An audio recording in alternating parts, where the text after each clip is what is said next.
Donald Trump is known for courting controversy. His relationship to convicted sex offender Jeffrey Epstein is the big exception. Trump has always been against the Justice Department making the Epstein files public, but not anymore. U.S. President Trump is calling on Republicans to vote to release files related to the convicted sex offender Jeffrey Epstein. Now, this is a true Trump 180. Trump has spent months resisting bipartisan efforts to force the Justice Department to release the records. But the push to publish kept growing. Dozens of Republicans have threatened to break ranks, signaling that they are ready to vote with Democrats to release the documents. Well, apparently the pressure made the president and House Speaker Mike Johnson blink. In a social media post, Trump wrote, "House Republicans should vote to release the Epstein files because we have nothing to hide. And it's time to move on from this Democrat hoax perpetuated by radical left lunatics in order to deflect from the great success of the Republican Party." Now, this follows the release of more documents last week. On Wednesday, a Republican-led panel released more than 20,000 pages of documents from the estate of Jeffrey Epstein. Hours earlier, Democrats on the House Oversight Committee published emails from Epstein to his associate, Ghislaine Maxwell. Now, some of those exchanges make references to Donald Trump, and they raise new questions about the president's relationship with Epstein and what he may have known about Epstein's crimes against underage girls. But there is no implication of any wrongdoing by the president. House Speaker Mike Johnson told Fox News on Sunday it's an attempt to smear the president. President Trump has clean hands. He's not worried about it. I talk to him all the time. He has nothing to do with this. He's frustrated that they're turning it into a political issue, and it's not surprising because the Democrats have nothing else to talk about. What have they accomplished in 10 months? Epstein is their entire game plan. All right, joining me now is Matthew Sheffield. He's a journalist and a former conservative media insider himself. He's been tracking the evolution of the MAGA movement as well as the Jeffrey Epstein story. He joins me tonight from Los Angeles. Man, it's good to have you back on the program. Why is President Trump urging Republicans to vote to release the Epstein files? I mean, is his hand being forced, or has he had an epiphany?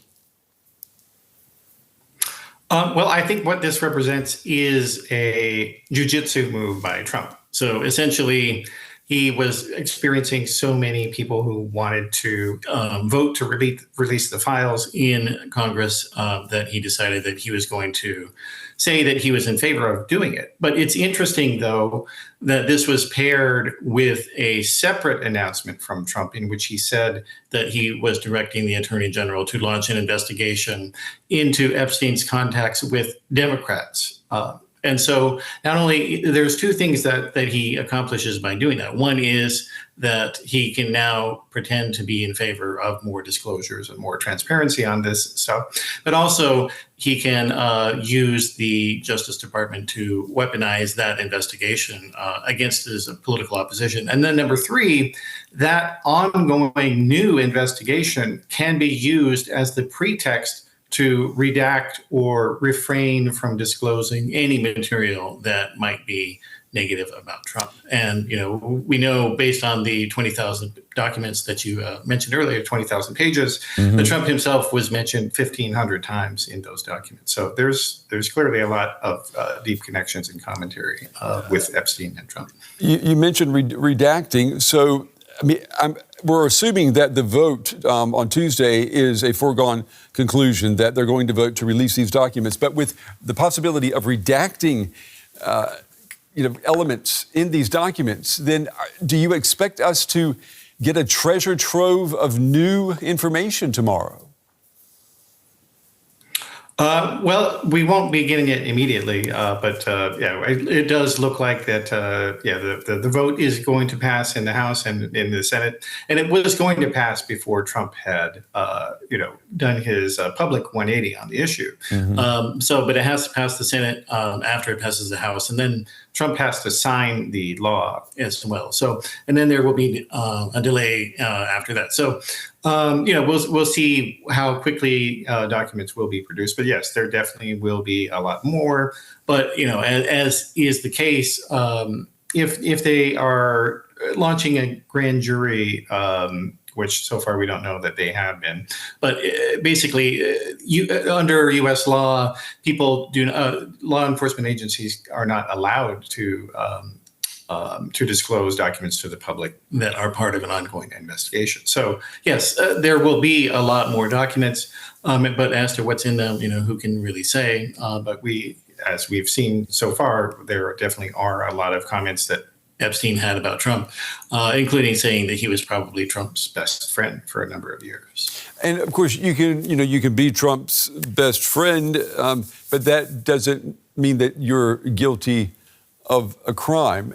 And I'm just wondering, are we on the verge of finding out something that is incriminating for the president, or is this just a lot of titillating information that is going to blow over, as I'm sure President Trump is hoping it will do? Well, I mean, it's hard to say what would be in these documents because we haven't seen them. So I can't really say in that regard. But one of the things that we have seen in the recent disclosures is that a lot of people who were, very well-known public figures, including Trump, were very close to him and knew in particular that he was constantly engaging in, trying to that he surrounded himself with extremely young women and that he was constantly pursuing them. So, and even Trump himself, as we saw in the letter that he wrote to Epstein for his birthday, we saw that Trump himself also knew that, and Trump himself publicly has said that. So that's really the thing that I think Trump doesn't want to come out, is that just this extensive documentation of his very close friendship with the world's most notorious pedophile. And, this is kind of a nightmare scenario for him because his right-wing Christian supremacist base, they built up for decades, beginning in the 1980s in the so-called satanic panic. They built up this elaborate worldview in which everything bad that exists is the result of some secret satanic pedophile group. And it looks like Donald Trump, at the very least, was very close friends with somebody who was involved as an infamous pedophile and was running a ring to traffic children. We're seeing dozens of Republicans now who are threatening to break ranks and to vote with Democrats tomorrow.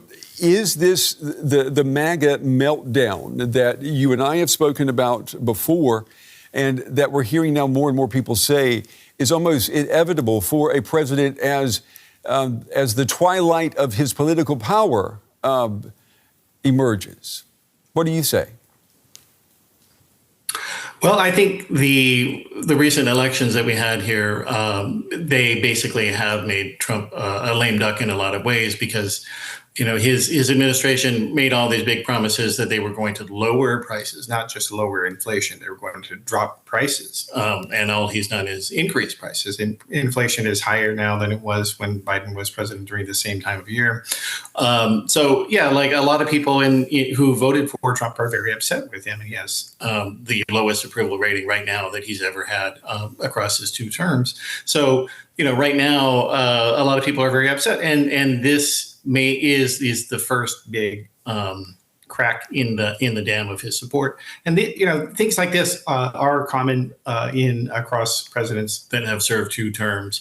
That during their second term they start to receive a lot of complaints and a lot of dissent that had been bottled up because that before they had kept quiet. So this is Trump returning to the norm for U.S. politics, despite the fact that he kind of upended the Republican Party quite a bit. And, a lot of Republicans, they don't like Donald Trump, and they have always hated him, but they were afraid to cross him because he would turn his social media posts and campaign staff against them. But Marjorie Taylor Greene, who recently did that, has really shown that he can't really hurt you.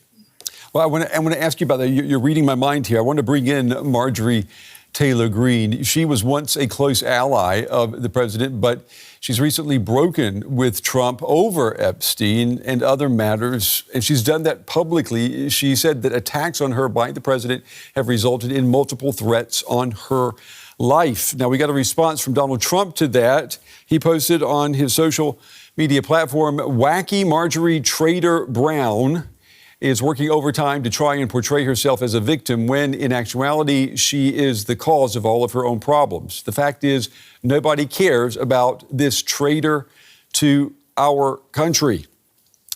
And that's another 180 we're seeing by President Trump at the moment, isn't it? Because she's been considered one of his most loyal followers in Congress. He adored her, and now he's calling her a traitor to the country.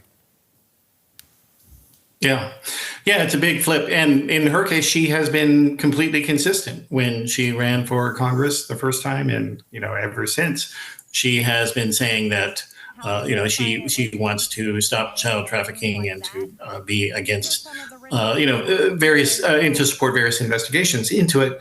And so she stayed with the same position. But once that position came into conflict with Trump and his very close associations with Epstein and some of his friends like Ghislaine Maxwell. I mean, you see Trump giving the sweetheart deals to the associate Ghislaine Maxwell of Epstein, putting her in a minimum security prison and sending his former personal lawyer to come and deal with her. I mean, he's very clearly trying to give Maxwell to stop Maxwell from saying anything bad about him, and so.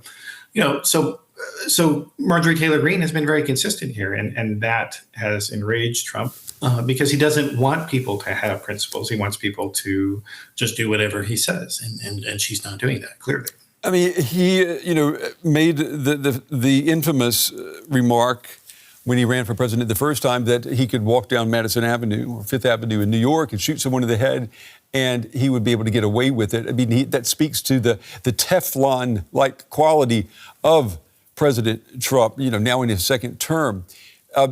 Do you see that Teflon now finally cracking? And does it even matter, though, Matt? I mean, he's in office. He has power. His agenda is being pushed through as he desires. So at the end of the day, does the Epstein affair, does it matter for the power that Donald Trump is projecting? Well, I mean, right now the Republicans control both houses of Congress, and they have done as much as they can to avoid doing any kind of oversight to many of the illegal and unconstitutional actions that Trump has taken. So, yeah, I mean, your point there is true, but as a symbolic act, this is a very open rebellion against Trump, the likes of which we haven't seen on something that was very important to him.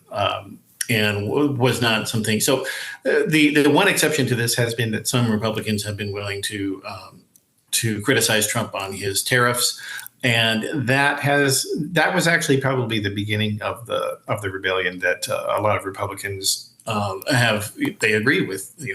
There is basically no qualified, highly qualified, experienced economists who agree with Trump that tariffs are good for economies, and a number of Republicans have started saying that. So, this is another issue where he's losing control over the Republican Congress. So I expect we'll see more of these as time goes on. Journalist and former conservative media insider Matthew Sheffield joining us tonight from L.A. Matthew, it's always good to talk with you. We appreciate your insights tonight. Thank you. Thank you. Let's pull in Elana Schor, now senior Washington editor at the news website Semafor. Elana, it looks like Trump is trying to frame this now as his idea and also as a win. Is it really? Absolutely not. He lobbied pretty hard to kill this measure in the House. He personally called members of Congress into the Situation Room, which is not a venue typically used to discuss a convicted sex offender like Jeffrey Epstein. So this is undoubtedly a loss. It's very significant also that he's now saying he'll sign it, because until he said that, there was an open question about whether the Senate would kill this after it passed the House. Now, that looks less likely. Well, Trump could have supported releasing the Epstein files any time in the last months. Instead, as you say, he campaigned against it. Is it now just a case of him bowing to pressure from his base, or are there other reasons for him changing course? Well, Trump isn't known to like losing, right? And now he at least can claim that he's getting a win. Of course, as we discussed, that's not actually the case. There is a lot of talk in Washington also that he's setting the stage for ultimately declining to release the full complement of files. Because, and this wasn't really discussed very closely in the last few days, he's also said that he's directing the DOJ to take new investigative steps on Epstein. So the theory goes, this passes the House, the Senate, he signs it. He then says, I'm not releasing certain files due to this ongoing investigation. Now, that hasn't been confirmed yet, but it is the assumption of, some folks who have been supporting this bill for a while that he will ultimately find a way to not release the full complement. You're talking about Trump directing Attorney General Pam Bondi to investigate Epstein's ties to Bill Clinton and to other Democrats? Exactly. So that was, ostensibly a new investigation that could theoretically allow Bondi to limit a further release. Of course, we won't know whether she'll take that opportunity until after the bill, as expected, ultimately passes. How fast, assuming this goes forward, the House is set to vote on Tuesday, and if it goes through the Senate and Trump signs off on this, how fast could the Epstein files be released in whatever form the current ongoing investigations would allow? Pretty darn fast based on what we know about what the DOJ has done. Earlier in the year, they invited a bunch of conservative influencers over and famously gave them a file of the Epstein dossier, right, which turned out to be documents they'd already released. But those were compiled pretty quickly.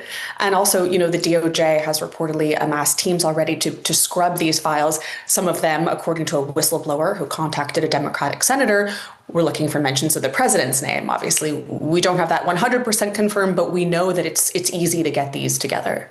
So it's looking like we will get more of the Epstein files, albeit maybe not all the files with Trump in them. From zooming out in terms of MAGA and Republican Party politics, Trump has had the Republican Party in such a chokehold for almost the last decade. How significant is it that he seems to have bowed to pressure from below? It's pretty darn significant. This is not a president who's known to bow to a groundswell of rank and file rebellion, which is really what happened here, right? And, in just the last 12 hours, the technical term is a discharge petition, but what it really means is another rank and file effort to force party leaders to consider a bill has also picked up steam.